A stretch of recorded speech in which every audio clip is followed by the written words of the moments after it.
ಇತ್ತೀಚೆಗಷ್ಟೇ ತ್ರಿಮೂಕ್ಷಿ ಒಂದು ಅಭಿಮಾನಿಗಳ ಮೇರೆಗೆ ಮತ್ತೆ ಆ ಒಂದು ಇಬ್ಬರ ಕಾಂಬಿನೇಷನ್ ಅಲ್ಲಿ ಮತ್ತೆ ಒಟ್ಟಿಗೆ ಕಾಣಿಸ್ಕೊಂಡಿದ್ರು ಒಂದು ಕಾರ್ಯಕ್ರಮದ ಮೂಲಕ. ಹೆಂಗಿತ್ತು ಅದ್ರ ಬಗ್ಗೆ ಹೇಳೋದಾದ್ರೆ? ಒಂದು ಕಾಲ್ ಗಂಟೆ ಇದ್ದೆ ಸ್ಟೇಜ್ ಮೇಲೆ ಅಷ್ಟೇ. ಸಿಕ್ದಾಗ ಮಾತಾಡ್ಸಿದ್ರು, ಹಾಯ್ ಅಂದ್ರು, ಹಾಯ್ ಅಂದೆ ಅಷ್ಟೇ. ಹೇಗಿದ್ದೀರಾ ಅಷ್ಟೇ. ದಶಕದ ಮಹೋತ್ಸವದಲ್ಲಿ ಒಂದಷ್ಟು ಹುಡುಗಿರ ಫೋಟೋಗಳನ್ನ ತ್ರಿವಿಕ್ರಮ್ ಅವ್ರಿಗೆ ತೋರಿಸ್ತಾರೆ. ಕಣ್ಣಾಗಿರ್ಬೋದು, ಮೂಗಾಗಿರ್ಬೋದು, ಲಿಪ್ಸ್ ಆಗಿರ್ಬೋದು. ಆ ಟೈಮಲ್ಲಿ ಅದ್ರ ಜೊತೆಗೆ ಹೇರ್ಸ್ ಆಗಿರ್ಬೋದು. ಸೊ ಅಂತ ಟೈಮಲ್ಲಿ ಗೊತ್ತಿದ್ದು ಸೆಲೆಕ್ಟ್ ಮಾಡ್ತಾರೋ ಗೊತ್ತಿಲ್ಲದೆ ಸೆಲೆಕ್ಟ್ ಮಾಡ್ತಾರೋ ಗೊತ್ತಿಲ್ಲ, ಬಟ್ ಅಲ್ಲಿ ಫುಲ್ ಫ್ಲೆಡ್ಜ್ ಪಿಕ್ಚರ್ ಅನ್ನ ಪ್ಲೇ ಮಾಡಿದಾಗ ನಿಮ್ದೇ ಬರುತ್ತೆ.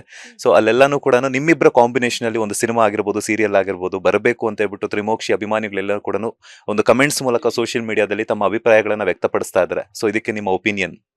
ಬರ್ಲಿ, ಕತೆ ಚೆನ್ನಾಗಿದ್ರೆ ಮಾಡೋಣ.